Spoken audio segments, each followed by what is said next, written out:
Hello, everyone, and welcome to Snap Take. This is Glazer of Snap Judgments, the official podcast of Marvel Snap Zone. And today we've got the 10 best decks in Marvel Snap. Yesterday was an absolutely massive OTA, and we want to make sure that you have the very best decks to play coming out of it, along with the very best decks to play for your weekend missions coming up. Before we get started, though, let's take a quick look at that OTA for anyone who missed it. We have a full review of that up from yesterday evening. And in that review, we have a deck for every changed card. So if you want to check that out, please feel free. Arishem is back down from 15 cards to 12 cards, but the extra energy now kicks in on turn 3 instead of the start of the game, and that changes fundamentally how the card has to play. It is, until we figure out what the right build is, kicking Arishem off the top decks list. I think there will be a list that keeps Arishem near the top, but it's going to be a little while before we have enough information to find it. If you want the Arishem list I'm personally starting with Arishem Thanos, that is in yesterday's video. We have Typhoid Mary, who goes from -1 power at her location to -2.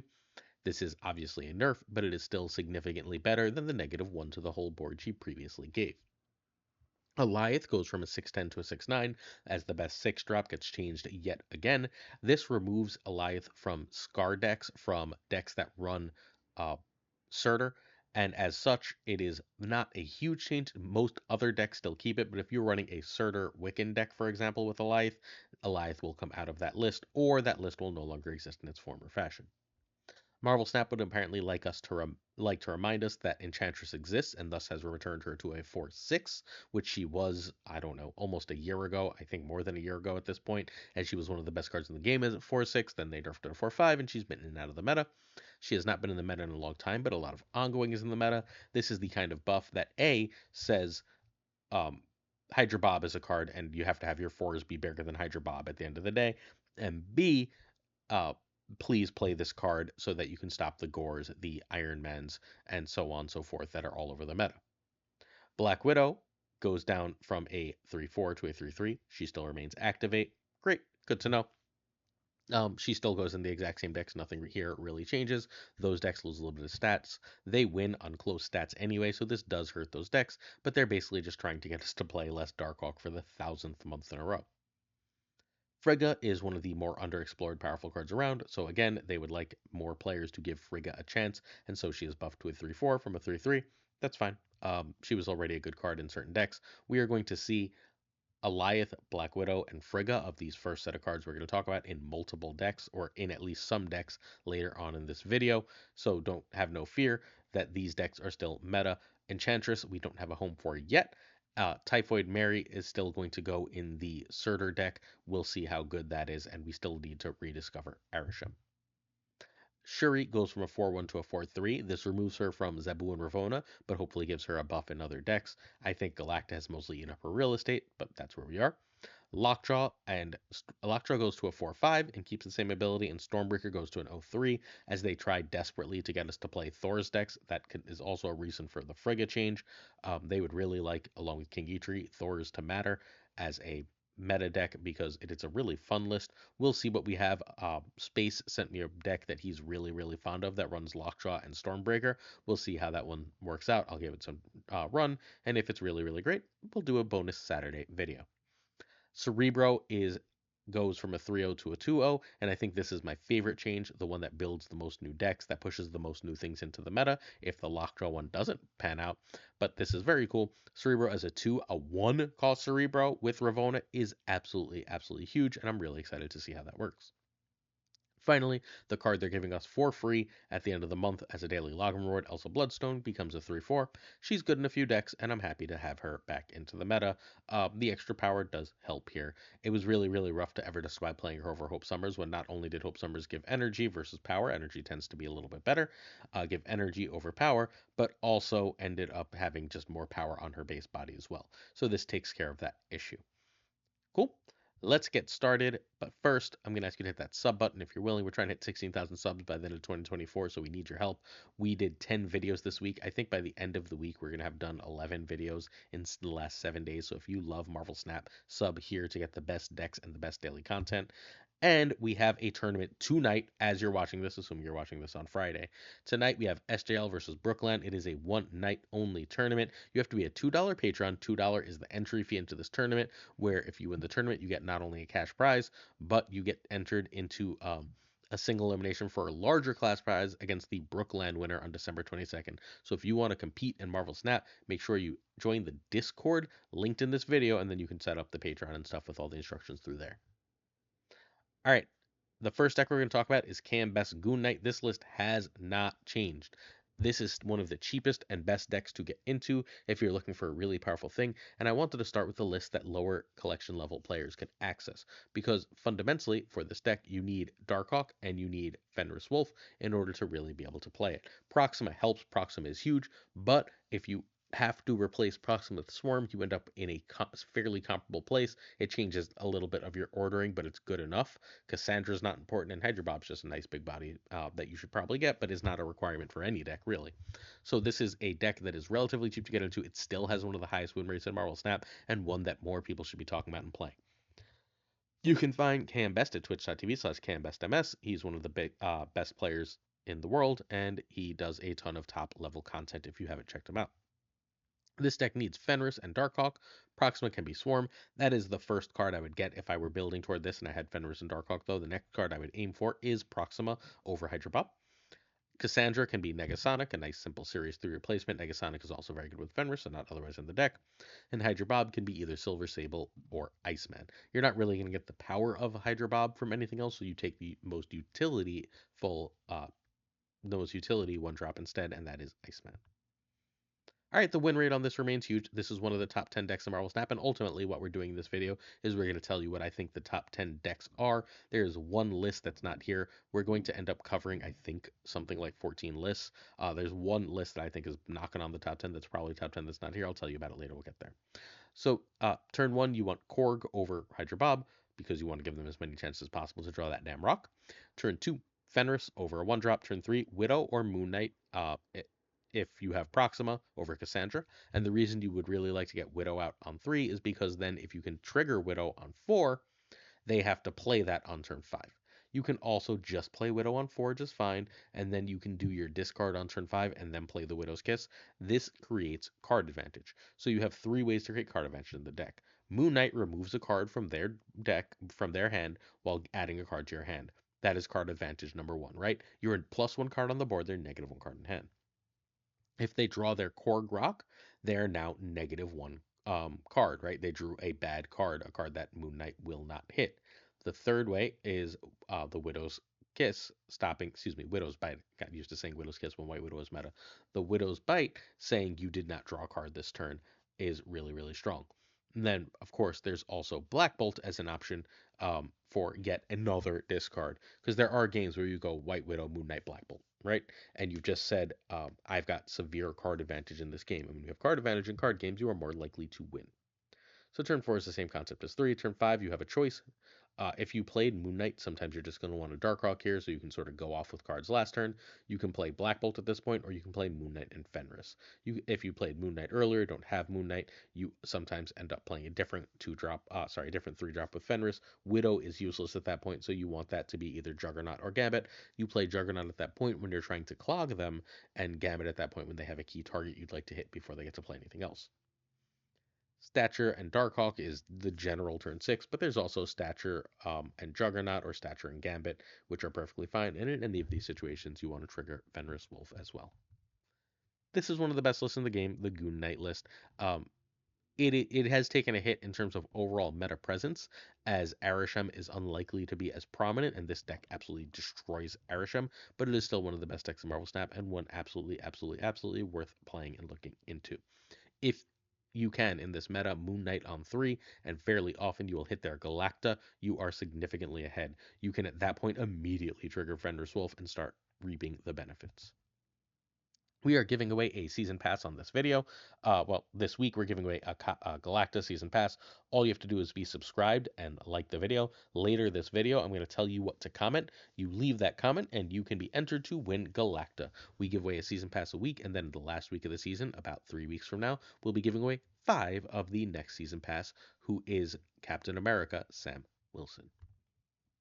Our next deck is Bounce. This has been the Bounce list I've played for the last 3 seasons since Toxin came out. This deck has been untouched as my best deck, my most winning deck. I then checked Untapped stats earlier. Untapped has the largest sample size of any of the deck builders, and at top 10% infinite, this was the deck with the highest win rate. So this deck continues to just perform. I'm winning with it. Others are winning with it. I know that I've seen off and on Derek playing this. I know that I've seen off and on actually, I don't remember if it was Shuri and Joy. I saw another really famous great player playing this. This is still a very, very strong list. You can, we're crediting, I don't know exactly who made these exact 12, but I think Barzy was a card or so away. So we're going to credit Barzy, who you can find at twitch.tv/Barzy, even though he like never streams anymore. This needs Black Swan and Monkey. You can make up the rest. If you don't have Toxin, you run Mysterio. Mysterio is still perfectly fine. If you don't have Nico, you run or Sable, you run Iceman or Hawkeye. If you don't have Sage, you run Shadow King, Iron Man, or Iceman. And excuse me, I didn't do a replacement for Agent Venom, but if you don't have Agent Venom, you are running happily Shadow King as a replacement. Cool. There are versions of this list. I believe it was actually Yowadi MJ who didn't run Sage and instead ran Iceman in that spot, and the list did not significantly suffer in terms of losing win share. However, Sage is excellent here, partially because you can play it on like 3 or 4 and then bounce it with Beast or Toxin in order to replay a bigger Sage later. That's like an auto lane winner. Or the Nico copy spell is best used on Sage of basically everything in the list. This is again the highest win rate in High Infinite right now. Top 10% infinite being I want to say something like 2,000 people currently. So turn 1 we have Sable or Hood, turn 2 we have Swan over ones, turn 3 we have sorry, excuse me, um Agent Venom over Swan over ones, turn 3 we want Bishop, turn 4 I'll play Black Swan over anything even if I can only play that. If you if you play Swan and you can bounce, that's great. If you can play Swan in ones, that's also great. And then you can bounce those ones on turn 5, and you can play Sage, or you can and then you trigger Swan. Now, it's worth noting that if you trigger Swan, then bounce it with Toxin or Beast. As long as you triggered it first, its ability will remain. I don't usually do that. I'd rather have the 3 power on the board, but it is a thing to do in games that get tight. Turn 6 is Monkey and free ones, and sometimes I will play Sage with Monkey. And that's it. That's the list. That's how you play it. Um, if you can play Monkey, Sage, and free ones, you win. If you've got Bishop out, you've got a ton of power. The big trick for bounce that I like to remind people is you want to have a lane that you're sort of playing early on. You want to have a lane that you're playing your ones in, or 1 or 2 lanes you're playing your ones in, and then a different lane that's like your Black Swan, Toxin, Bishop type lane. And that's how you sort of get those 2 different lanes going. It makes your job easier. The other thing to remember is at the end of the game, try and say they're going to put power in this lane and this lane. Here's about what I think they can get to based on what they're playing. And then you play for 2 lanes accordingly. Sometimes you'll get tricked that way, but you will win far more than you lose and win far more than you will spreading out power too much and trying to play for all 3. It is time for a weekend review of Penny Parker. So, I kept thinking Penny Parker is a card of small advantages. She makes you Wiccan more consistently. She gives you an extra move trigger. She gives you a thing that you can put on one of your cards to then get an extra trigger and space on your cards like um, Elsa Bloodstone or Hope Summers or Angela. She gives you an extra card that you can play on top of something for Galacta that then you can move to another lane, including that Galacta lane, so that you can get that power there. She adds a little bit of an extra strength buff card. She adds an extra way to trigger multiple man for Phoenix Force. She does this, she does that, just a little bit extra, just a little bit extra. And all those little bit extras add up to one of the best cards in Marvel Snap. I checked her win rate earlier, and her win rate at top 10% infinite. Her win rate at regular infinite is fine. Her win rate at top 50% infinite is great, and her win rate at top 10% infinite is elite. The better you are at taking advantage of these small advantages of these utility cards, the better Penny Parker is going to be. Now, it's important to note, unless you want to play Phoenix Force, I think most other Penny Parker decks are end game decks where if you already have a lot of cards, Penny Parker really benefits in giving you those extra edges. There are cards I would get before Penny Parker in terms of what is in the meta, in terms of what is good right now. But the idea here is that if you are an end game player, if you're looking to play the very best versions of the best decks, those little edges that Penny gives you will win you games and win you cubes. She has a cube rate and win rate on par with cards like Alioth in the meta. This is a legitimately super strong card in a ton of shells. If you can get it, if you have those top end decks, you should get it and play it in those.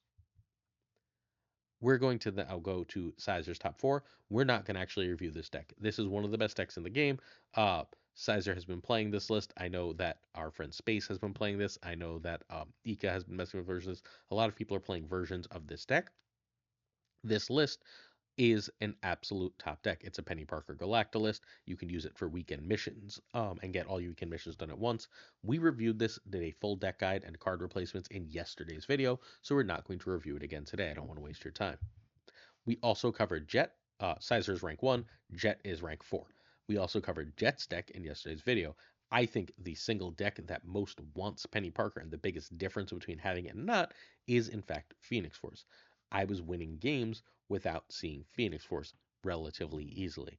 Putting a double Nico with a Spider, putting a multiple man that I moved once with Hulkbuster and then throwing Spider on it and moving it again. These are all extremely, extremely powerful plays, especially when you have Doctor Strange, Aranya, etc., in the deck. This is sort of where I want to be with this card. This is absolutely incredible, but also I covered this in full in yesterday's video if you want to check that out. So the first one we're actually going to talk about for Penny Parker is a deck that doesn't require her, but the deck I think is the best deck in Marvel Snap. If you are willing to play a lot of games of Marvel Snap, and I mean literally like over 100 games of Marvel Snap to learn this deck, this is the very best deck in the game. Um, this is the deck Sizer mainly plays right now, and he's ranked 1. The Italians believe this is the best deck. Ika believes this is the best deck. You name the person, most of the top players, Cam Best had this as his best deck. Most of the top people in the game think this is the best deck. It is, however, extraordinarily difficult to play. Like straight up just super hard to play. I last season had something like 70% win rate with this list, but I was very barely positive cubes because it's so hard to snap with it while you've got the mental and cognitive load of playing with it. If you want to do all with this list, it's going to take practice. Penny makes it simpler. The reason Penny's here over US Agent, and US Agent was in that spot before, is that Penny makes the deck easier. And we'll get to why when we get to the turn by turn. You can find Sizer, the current #1 player. Scandals or not, he's #1 entirely on stream this season at twitch.tv/Sizer2654. This deck needs 3 cards, 2 Series 5, 1 Series 4. Aranya and Random Web are required. Ghost Spider as well. Uh, um, Ghost Spider will be in a bundle yet again come January. Penny Parker, Frigga, can be US Agent, Venom, Magic, Goose, Cosmo, Red Guardian, Juggernaut. We've seen all of those be replacements in various people's decks for these cards. Toxin can be Falcon. Penny and Frigga can also be Falcon as well, but I just wanted to make sure if you don't have Toxin, you must run Falcon in that spot. Other than that, Penny offers a clearly distinct play pattern. I'm unsure. My 3 for this spot are Penny, Frigga, and US Agent, and it should be 2 of those 3. I'm just not 1,000% sure which yet. Again, the #1 deck in the game. Turn 1 is Aranya, and you can always Human Torch on this turn if you have Penny in hand and not Aranya. So what you want to do is Madam Web is your turn 2 priority. If not, you're going to, if not, you're probably going to play Penny. But if you have Aranya and you have Torch and either Iron Fist or Ghost Spider, you can do the double move on Human Torch, setting yourself up for a lovely bounce lane on turn 2. You now have at least an 8 power Human Torch. Yeah, actually an over 8 power Human Torch, which is something you can do massive things with later in the game, especially if you can bounce it early. You can still frig it, you can play it and make it an auto lane winning card. You can also, if you play Torch on 1 because you didn't have it on you, but you had Penny, you can go Torch Penny. If you didn't have Madam Web, obviously, you can go Torch Penny, and then on turn 3, what you want to do at that point is you want to drop the Spider on Human Torch. You can then move that Human Torch, and now you have a 10 power Human Torch going into turn 4 that you can further um, still move again because it's the last card you played with, like a Ghost Spider or Doctor Strange, and bounce. So if you can get, for example, a Ghost Spider or Doctor Strange on that next turn with a Toxin or with a Beast, depending on which card it is, you now have a 20 power Human Torch that you can then replay on turn 5 with just Frigga, right? You play that on turn 5 with Frigga, and now all of a sudden you have an extra 120 in hand. You see how this works, right? Like you're just putting out insane amounts of power on the cheap. You can also, if you play Madam Web, you can just drop on turn 3 a Vulture or a Dagger or Torch into Madam Web. If you have, if the like last thing you can do on turn 2 is you can just drop an Iron Fist. You can drop a casual on your Iron Fist, and then you can move that with Vulture on turn 3. Perfectly fine. Turn 4, you want to bounce one of those cards that you've started moving, or play Frigga on a move card if possible. If you had Ghost Spider or Doctor Strange in your early turns, sometimes you will not be able to Frigga at this point, so that's where the bounce comes in. Don't feel like you have to play Frigga. You're going to trap yourself if you do. She's there largely for if you don't see two of your bounce cards. She gives you an extra trigger, an extra bounce card, because each big bounce card can win a lane. Turn 5, remove the secondary target and bounce or Frigga. So if you can get that second move at this point, that's when you want to remove it. Remember that you can just play like a big dagger, a beasted big vulture or a big human torch with Frigga on turn 5, and then you have your extra card, your extra power. Turn 6 is last moves, but if you bounced multiple big things, so sometimes you'll get all your bigs in one lane, and you just have like two big daggers and a big torch in hand. Remember, you don't necessarily need to move them again. You want to move the smallest of those, not the biggest. The biggest of those are already pretty big and potentially lane winning. Your 12, 16 power dagger does not necessarily need to be a 24 power dagger to win a lane in Marvel Snap. Keep that in mind, know how much power opponents play for. That's how you play Sizer Bounce Move. This is, again, the best deck in the game. And it is currently running, although I'm not sure it needs to, Penny Parker. So if you're looking for weekend missions and you're willing to learn this deck, go for it. There is a bundle coming. We're actually going to talk about two bundles coming in the next 2 months. We feature a lot of Ajax decks on the channel. I'm a big fan of Ajax. I think it's a really great card. For $50, there's this really great bundle coming that gives you Ajax, a Series 5 card that you can then play in decks, right? 3,000 collector's tokens, a Series 4 card, and 2,000 credits, which is a little more than a Spotlight key. So that's like, or a little less. I don't remember the Spotlight key math. I'm sorry, I lied. That's a complete untruth. I don't remember how much 2,000 credits is in relation to a Spotlight key off the top of my head. It is very late at night as I record this. So this bundle is really, really great. If you want Ajax, if you want access to a whole new suite of decks, having this and then getting the 3,000 tokens, you take those 3,000 tokens and you turn around and you buy the Series 4 card Man Thing, and you have a deck. So I'm just letting you know that if you had $50, if you want to save $50 for the end of January and Marvel Snap, this is going to open up a new deck. They are going to be selling us a lot of Series 4, 5, 4 and 5 cards over the next couple months. This is the one I wanted to call your attention to. But the other big thing is that Don't Stop the Healing bundle is coming at the end of February. And now you will have, if you buy the season pass, right? You have to buy the season pass, you have to complete weekly missions, and you have to have the gold pass.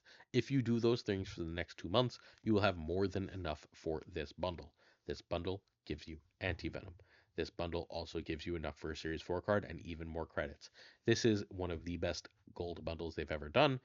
We talked about how great that Shadow King bundle is. This is comparable in progression value, I believe, to that bundle, while also giving you a Series 5 card. So, like, if you missed Anti-Venom, one of the best cards in the game, one of my favorite cards in the game, this is a bundle that uses gold that you can save for long term without breaking the bank. If you don't want to spend $50, right? If you buy 2 or 3 season passes, all of a sudden you've got 3 extra Series 5 cards for $30. Plus, you've got all those extra resources. You're able to buy this and turn this into 2 more cards, and all of a sudden card acquisition stops looking quite so daunting. Don't Stop the Healing is the gold bundle that you want to be saving for. All right. The hell? We covered that already. I just didn't delete it again. Excuse me. Ignore that. Whee! That's an older version. All right. We have a Flame On bundle that is currently in the shop. 193.5% value is fine, but don't buy it.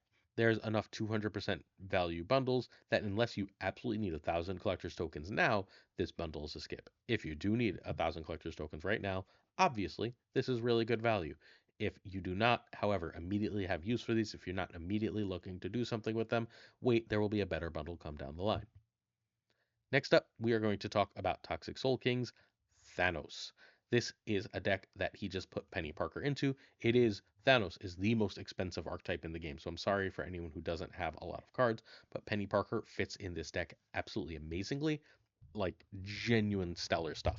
Because if you play a stone, Penny, and Spider on Penny, then all of a sudden you can ramp straight into a Mockingbird. You can you've got the extra curve clarity for Wiccan, so now you've got Penny and that card along with Psylocke as a way to get Wiccan out. There's a lot to like about this. You can end up doing that on turn 5, and then you can play like a Thanos and a Shadow King. Once if you got Time Stone out at the end of the game, there's a ton to like about having Penny Parker in this list. She really takes one of what I think is the best Thanos deck up another level. You can find Toxic Soul King at twitch.tv/Toxic Soul King TTV. And I'm going to be honest, when I first saw his name, I didn't want to follow him. I thought it was a bad name. And then I got to know him, and he's one of the sweetest people in the community, a top 100 player, and genuinely kind person. Please go check out Toxic Soul King. You will not regret it. This deck needs Thanos, Mockingbird, Goliath, and Wiccan. Those four cards are the non negotiables. Gore is great here. The stones all power up Gore, so Gore is great in Thanos, but that can just be Magneto. Penny, Mobius, and Cassandra Nova, Gladiator, Luke Cage, Negasonic, Copycat, Fasto, Speed, Wave, Marvel Boy. Pick your poison for those cards. You'll be totally fine. Red Guardian can be Rogue. One more quick word about Wiccan and Thanos. I was very resistant to this idea. I thought there was no way it could be consistent enough, but all of the best Thanos decks for the last little bit that are not arishem Thanos have been Wiccan decks. So as such, I'm now suggesting that you do try and throw Wiccan into your Thanos builds. All right, so turn 1, Draw Rock. Turn 2 is Draw or Penny. Turn 3, Mobius or Cassie or Spider on Penny. Turn 4, Wiccan, or you can play early game stuff. If you manage to get a couple stones out, now you can Mockingbird on 4. Turn 5, if you played Time Stone, is Thanos. If not Mockingbird, you can also end up shonking here. You feel free to Wiccan on turn 5 some of the time.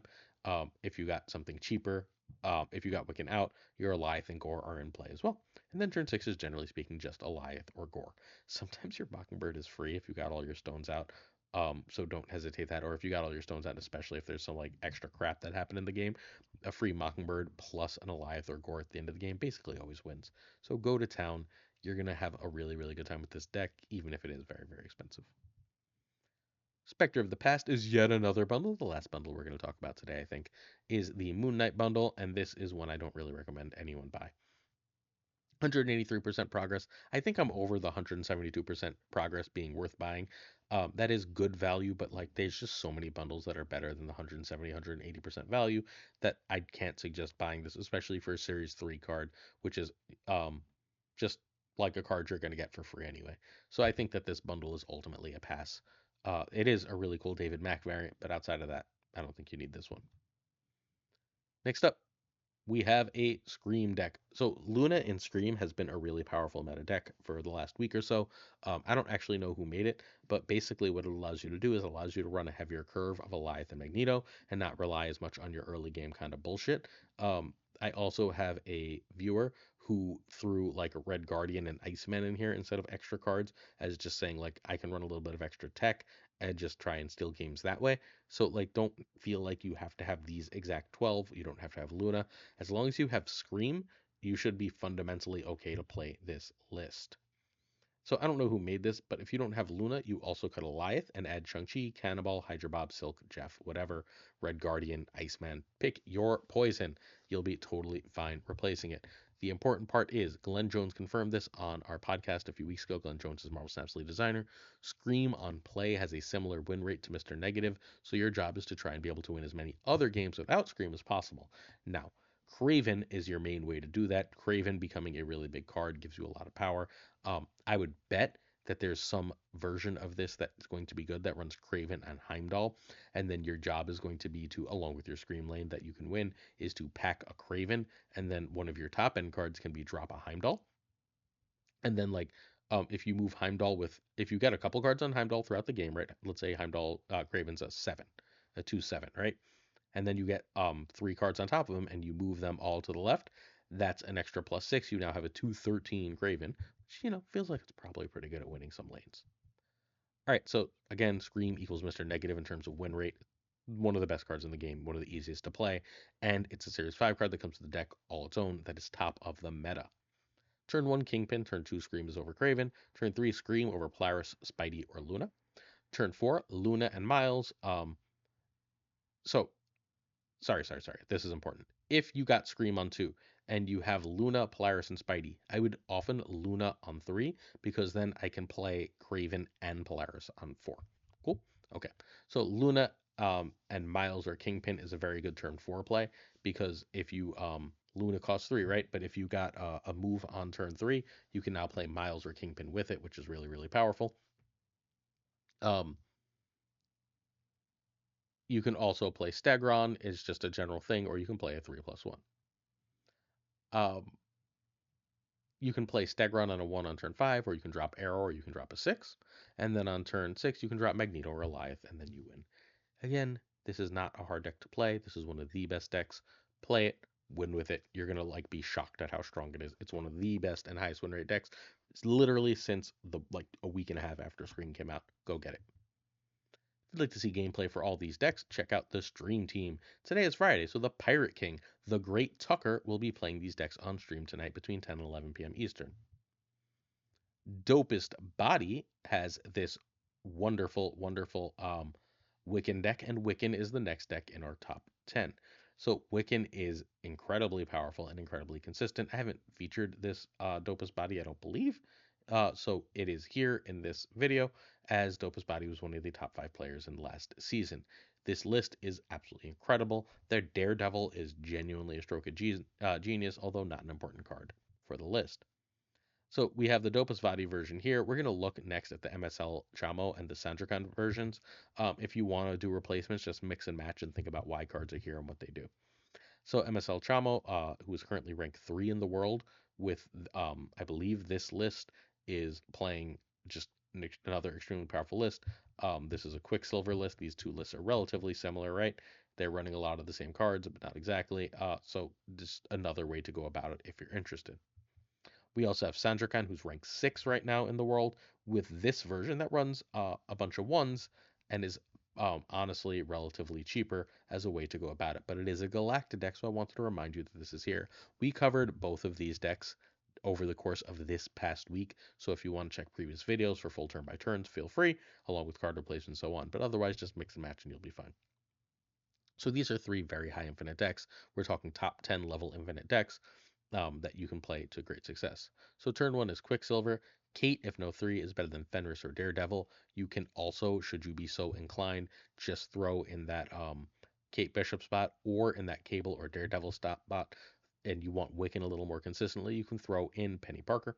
Turn 3, Gladiator over other 3s over 2+1. I tend to try and save Negasonic to 5 unless I already have a Wiccan curve, but do follow your heart. Gladiator gives you usually a decent target for your Fenris Wolf. Turn 4 is Wiccan over 3+1. Turn 5, Negasonic and a 2, or Negasonic and another 3 if you ended up playing Wiccan, or you can just drop a 6-drop. And then your 6-drop is Goliath while triggering Fenris, and then you win, because this list is just crazy power. It is one of the best decks in Marvel Snap. Props to Dopest Body for coming up with this one. Our Season Pass card is Galacta, so these are going to be some more Galacta decks that you can play in order to complete your weekend missions. We're going to look at some Solo Galacta. We've covered an absolute insane amount of Solo Galacta. She's one of the very best cards in Marvel Snap. She's almost certain to be a 4 or 5 relatively soon, so catch your breath, be ready for it. She's still going to be one of the best cards. At 4/4, she's a great card, but not one of the best anymore, and I feel like eventually she may settle there, but I think they're going to start at 4/5 for this card.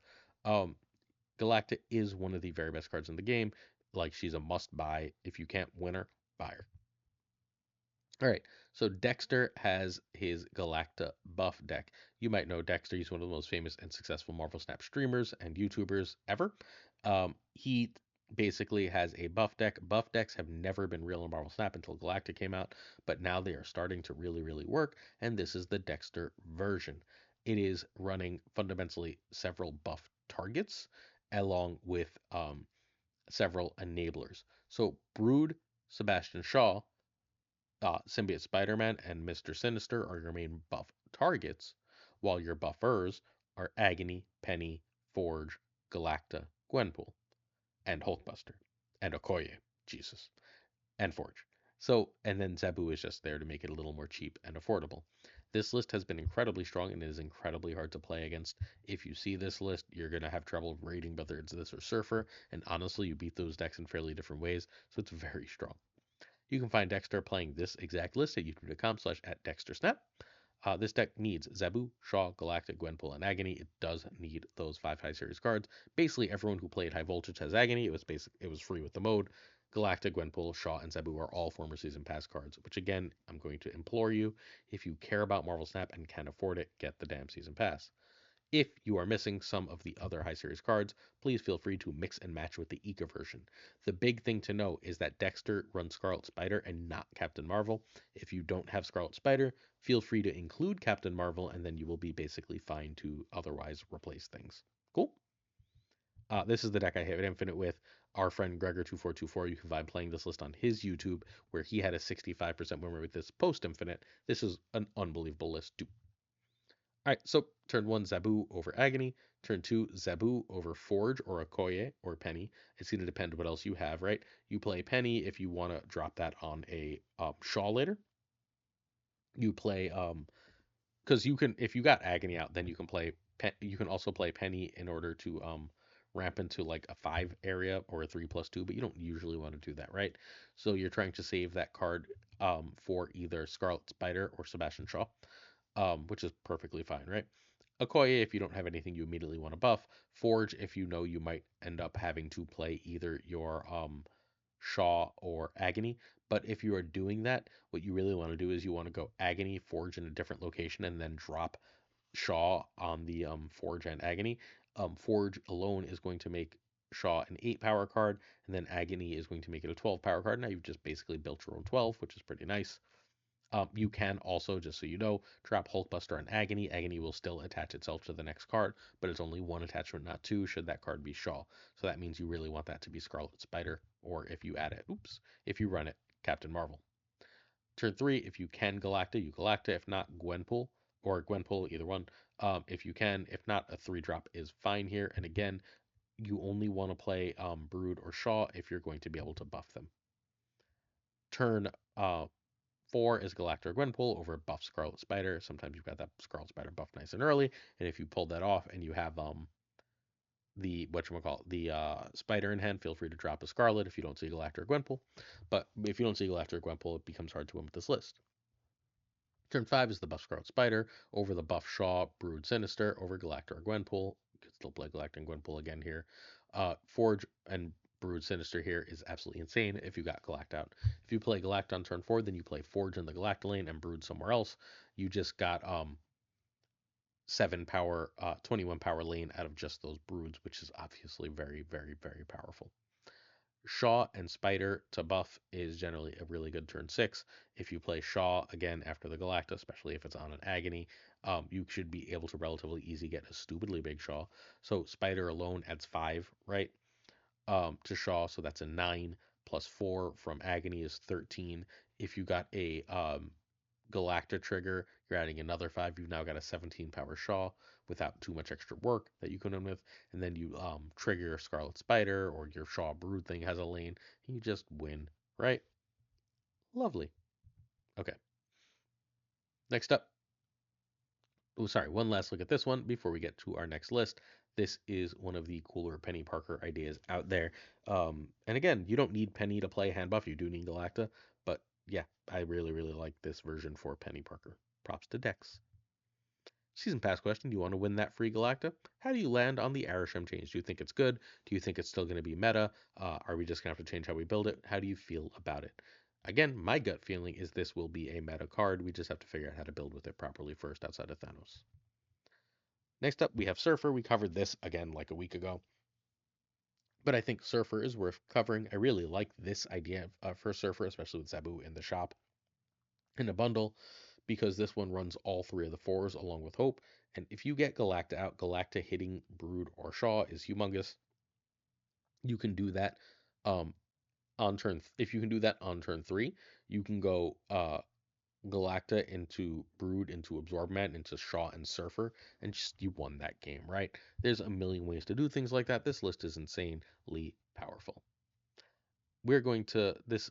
You can find Desmond playing this at youtube.com/@DesmondKorea. Congrats on 1,000 subs, Desmond. There's also a Tuccrr version on the next slide in case you would rather play that version, largely if you don't have Zabu or Gwenpool. This deck needs Galacta and Shaw. Hope can be Sarah, and you can play whatever other 3 you like. This is the Tuccrr version. It's got a very slightly lower win rate, but fairly comparable, and is still extremely powerful. All right, no one's currently running. Well, I don't know why it says no one's currently running Shrink. That's an old thing. Both of these decks have about a 60% win rate in Infinite. Turn 1, Zabu. Turn 2, Forge if no Hope. Turn 3, Hope is more or less equal to Galacta. You're going to have to decide based on your hand. If you have like multiple really good Galacta hits, get it out early. If you need that extra energy, Hope. Hope is more or less equal to Galactus, better than Gwenpool, is better than Forge, Brood, or Shaw. Now, sometimes you want to play Gwenpool into Galacta, that's fine. If you do play Gwenpool before Galacta, though, if you have Brood in hand and not if you have Absorb Man in hand and not Brood, you play Gwenpool over Galacta, because then you can go Gwenpool into Absorbing Man, and then you've probably won. You should have snapped that. So if you played Gwenpool or Brood on turn 3, you want Absorb Man. If you can also just play Galacta or Gwenpool on Hope Summers here. Turn 4 is either 2 of the 3s if you've been playing on Hope, or you can do Forge, Brood, and Shaw. And remember the rule earlier, if you play Forge in the Galacta lane, then you play Brood or Shaw, you end up with a giant Brood or Shaw. And then Surfer and Abs, or a 3 and Surfer, generally speaking Shaw and Surfer, on turn 6. Enjoy your victories. This list is about as good as Surfer has ever been. Hey, my wife has a online store. It's at thecrystalbee.com, thecrystalbee.com, where she sells a bunch of handmade personalized jewelry. If you're interested for the holidays, it would mean a lot to me if you'd go check it out. Shoot her an email, tell her I sent you, get me brownie points too. Cool. All right. We also have a Patreon. We have a $2 tier. That's actually the one we're going to focus on today. The $2 tier is going to give you tournament access to that tournament tonight and offer us a bunch of support. It ends up being less than 6 cents a video, and because I'm doing so many extra videos, it's more like 4 cents a video. For every video I give you, you have the deck, archive, and so much more. It gets you access to this tournament we are running tonight at the SJL Discord for the SJL Patrons. I plan to stream as much of this as humanly possible too, so make sure you check out Pulse Glazer on Twitch to check that out too. All right, I've been hiding this list a little bit. Junk is back. It's going to be the next big meta thing. It's time to mentally prepare for Junk to be all over the place again, because Junk is genuinely great right now. It really, really, really disrupts a lot of what other decks want to do, where they want to play like Gwenpool and get all these cards out. Well, if you can Junk them up, there's not a lot they can do about it. Safety hit top 10, hit literally rank 10 with this Junk list. It's not going all in on Junk. It just wants to make it uncomfortable for your opponent to play so that your tech cards can win you the game. You can find Safety Blade at twitch.tv/Safety Blade, and I'm not the biggest Fenris Wolf deck fan in the world, but caveat, Fenris along with one or two other cards often means, whether it be Darkhawk or Cannonball, means cheap decks. It's not as cheap as Scream, right? Scream doesn't require anything else, but Fenris with one or two other high series cards often gives you access to really powerful decks. So turn 1 is Kitty, turn 2 is Fenris over Kitty, turn 3 is a Junk card or Magic. Generally speaking, if your opponent's playing sort of spreading out, you want to drop a Debris. If your opponent's sort of trying to focus on one lane, you want to drop a Goblin to make that difficult. Turn 4 is second Junk card and Titania. So if you now have that second one, you play it with Titania and you should be able to win. Viper Titania does a really great job. You'll happily send over one of your less powerful cards, even up to and including a Debris or a Rock, along with Titania to clog that lane. Then you can play any card there later in order to win that lane. You can also drop Magic, obviously, at any point through turn 5. Turn 5, Darkhawk and Titania, or Junk cards and Fenris. This is also a reasonable time to Shang if there's a really obvious target, although you don't want to give them too much extra space. Turn 6 is Shang or Cannonball and trigger Fenris. If it's Shang, you're also likely to play Shadow King as well. If you played Magic at some point, you just bump everything back a turn and you have extra cards to play. Cool. This list is super duper strong. Feel free to play it. Killmonger Reminder is a last turn play for that you can play your Kitty Pryde after, almost always. It is, again, a super strong list. And remember, if you're having trouble through 6 turns because you're short on energy, Shang and Killmonger is a viable turn 6 play. Turn 7 play, as are Shadow King and Cannonball. So that gives you the extra time to do what you need to win the game. Versions of Junk like this are about to be all over the meta. Start getting ready. I did that already. Next up, we have Sizer Malekith. This is going to be, I believe, our final deck of the day. This is probably my favorite deck slash archetype. There's a bunch of versions of this with slightly different packages of cards, but I think this is one of the best decks in the game. And I don't know if you've noticed this, but Luke Cage has fundamentally disappeared, and as such, this deck is right back to being an absolute beast top meta deck. Feel free to, if you are missing a card that's not going to be in the replacements, run Shadow King. Shadow King is very, very, very strong with Galacta everywhere. You can find Sizer once more at twitch.tv/Sizer2654. He hasn't played this deck in a while, but I'm playing this deck to great success. This needs 4 cards: Ajax, Anti-Venom, US Agent, and Man-Thing. Please note, remember I told you earlier about that Ajax bundle and that Anti-Venom bundle? You can then use that to buy Man-Thing and find enough resources. US Agent's going to be your problem. You can probably make US Agent Shadow King and work things out okay. Valentina can be Cable, Mirage, or Penny Parker. Hydra Bob and Sable, Zabu, Iceman Psylocke. Copycat, Juggernaut, Cassandra Nova, Frigga. And Malekith can be Frigga or Shang-Chi. That's it. Turn 1 pass, turn 2. Wait, what? That's old. To see what happens when you have to record a podcast. All right. Turn 1, you really want Silver Sable. You'll play Hydra Bob, but you prefer Sable. Turn 2, you would like to play Valentina over everything. US Agent is fine if you must. Do not play Hazmat. Turn 3 is Luke or Copycat. Depends what Copycat is. Generally speaking, Luke. Turn 4, your goal is to almost always play Anti-Venom. You are fine with Man-Thing or Malekith as well. Malekith's value here is it makes you more likely to draw Ajax. If I haven't drawn Ajax, sometimes I will drop a Malekith before anything else. Turn 5 is, generally speaking here, going to be Ajax. Sorry, you can also Valentina a card on turn 4 if it's something you need to play. Turn 5 is, generally speaking, going to be Ajax. But if you played Anti-Venom, sometimes it's Anti-Venom, the 0 card, and then another cheap card. Ajax on turn 5 means you can play some combination of Hazmat, US Agent, Man-Thing, and Malekith to end the game for an absolute ton of power. Sometimes you're also going to go Juggernaut and US Agent, or Juggernaut and Hazmat, and Hydra Bob, and just you're really hard to beat with all the like surprises and all the power all over the board. I'm in love with this list. If you are not seeing a lot of Rogue, if you are not seeing a lot of Enchantress, and if you are not seeing a lot of Luke Cage, play it, win with it, love it. We have a Patreon. Certain tiers of support on our Patreon come with on-air thanks. Hopefully you enjoyed this video and our top 10 decks, and you'll consider checking that Patreon out, especially for tonight's tournament. Our Patrons are, as again it is once more late, Abigail Geeson, Amanda Turbernut, Irregardless, David G. Wingfield, Dirty Casual, Danton, LAB, FaThorNewman, Good Dog Gamer, Inc., I am Frostman, J. Neverit, Thinking Poker, Primed Ryan, Ryan Burke, and Ryan Wood, Ryan's, Kertix Lee, Quire, Kazushi, and Archangel 3K, more like 4K, am I right? Black Dahlia, Parafros, The Goat Seeker, Hallowed, Quid Pro Joe. I don't know what that was. Snap Decisions Joe. Check out Snap Decisions Pod, y'all. Fat Nick, Mr. Kerfuffle, Cables, Ginger, Prime, Philip Rakovich, Racco, and Haplo. Kenny Loggins of the Jane Jones, Rob Silverman, The Bizza. Quite notorious, that one. Black Jeep is 23, XRC, and Skippy G. Rhyming Friends. Hey, Jessica Gamble, how do you do? Timey Nakos, Winners, Nutchips, Lee Season 1, The King of Bros, Brup, The Great Kazoo, Kevsey Hoda, Ludacris, Corwin, John Q, Jimmy McHugh, Clam, Colonel Forbin, Yes Stout, 8th Sage, Mod Supreme Models, The Green Goblin, Unibot, Flan 56, Stephen, Brian Kaufman, Tristan H. Martin, Jason B, J.D. McDonaldinho, The Fuzzy Knowledge, Spectrum X, Hoot, Matt H, DJ Mikey Hijinks, No Frickin' Flex, Ocularis, Mr. Craig Sterry, BG. Check them out on Twitch, Zodrex and the King of Canada. On YouTube, Demman Falcon and Jonesy. The History Man, Two Ties, The Great Lord Devs, The Pirate King Tuccrr, and of course, Gunny T, where the T stands for 2 great videos there. Sub right in front of you.